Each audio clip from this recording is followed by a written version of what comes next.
You ever worked your tail off for something, you finally get it, and then nothing? Or even worse, you actually feel kind of bad. It's such a weird, frustrating feeling, but you know what?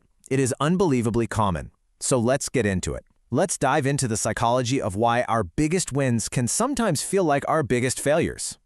Right? This is the big mystery we're going to unpack. You hit the goal, you got the job, you crossed the finish line. I mean, by every single outside measure, you're a success. But inside, phew, it's a totally different story.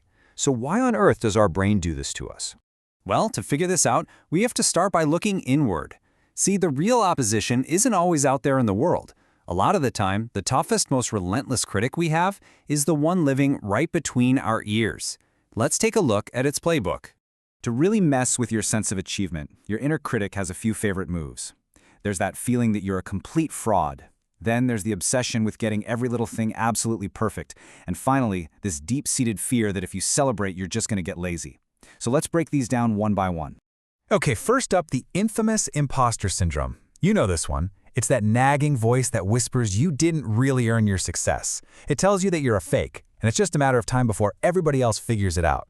And this is exactly what it sounds like in your head. Instead of giving yourself credit for your skills or your hard work, your brain just defaults to, oh, I just got lucky. It's actually a pretty twisted defense mechanism, right? It's trying to protect you from being embarrassed later by just downplaying your win right now. All right, next up in the playbook, perfectionism. With perfectionism, it feels like the goalpost is constantly moving. The second you achieve something, your brain doesn't look at the 99% you nailed. No, it zooms in and obsesses over the tiny 1% that wasn't flawless. And yeah, this just captures that mindset perfectly. A huge win is instantly downplayed because it wasn't perfect. Perfectionism basically steals the joy right out from under you by immediately pointing to the next, even higher mountain you have to climb. It's exhausting. Now, this last tool of the inner critic is a little more sneaky. It's the fear that if you actually pause, take a breath, and celebrate what you did, you'll lose your edge. You'll lose that hunger that got you there in the first place. So your own self-criticism becomes this messed-up motivational tool. But the problem, of course, is that you end up in this state of just chronic dissatisfaction. You're never, ever allowed to just enjoy the moment because you're terrified of what might happen if you stop running for even a second. But okay, look, it's not all in your head. This isn't just an internal battle. How we feel about our own success is also shaped by some really powerful forces from the outside world and from our past.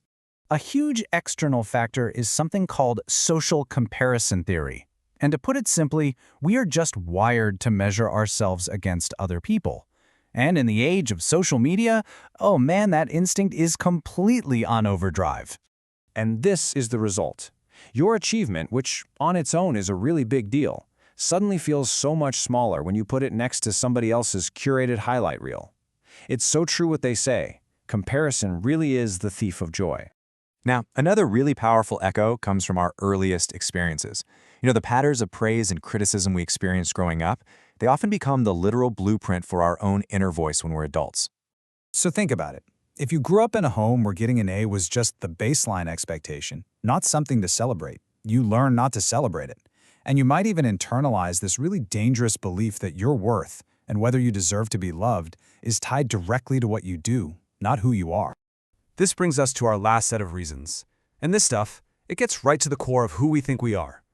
What happens when a big new success just doesn't line up with our own long-held identity? Now this one is really strange, right? Feeling guilty about succeeding? But it's a very real thing that can pop up when our own success makes us feel separate or maybe even isolated from the people we care about. I mean, when you know people around you are having a tough time, celebrating your own win can feel, well, it can feel selfish, or at least kind of awkward. So, to keep that connection, you might subconsciously downplay what you did just to avoid sticking out too much. And the last piece of this whole puzzle is a direct clash with your self-perception. A big success can create this weird psychological tension if it doesn't fit the story you've always told yourself about who you are. Exactly. If your whole identity is wrapped up in being the underdog, the one who's still figuring things out, then a major success can feel really destabilizing. So your mind might actually try to restore balance by minimizing the achievement, just to pull things back in line with that old comfortable identity. So, we've looked at the inner critic, we've looked at outside pressures, identity conflicts. But all of these different threads, they're all tangled around one single, central core truth. What is it that connects imposter syndrome and perfectionism and social comparison and all the rest? What is the one fundamental belief that has the power to make success feel like failure? That's it. That's the core of it. The reason success feels so hollow is because you've made it the primary measure of your value as a human being. The achievement isn't just an achievement anymore. It's a referendum on your fundamental worth. And that is the ultimate trap.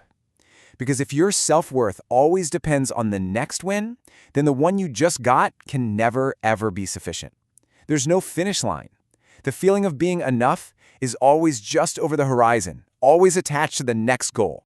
So this leaves us with a really big, really important question to think about. If a promotion, or a degree, or a finished project isn't what defines your value, then what does? Untangling that question, that is the real key to finally being able to enjoy the success you've absolutely earned.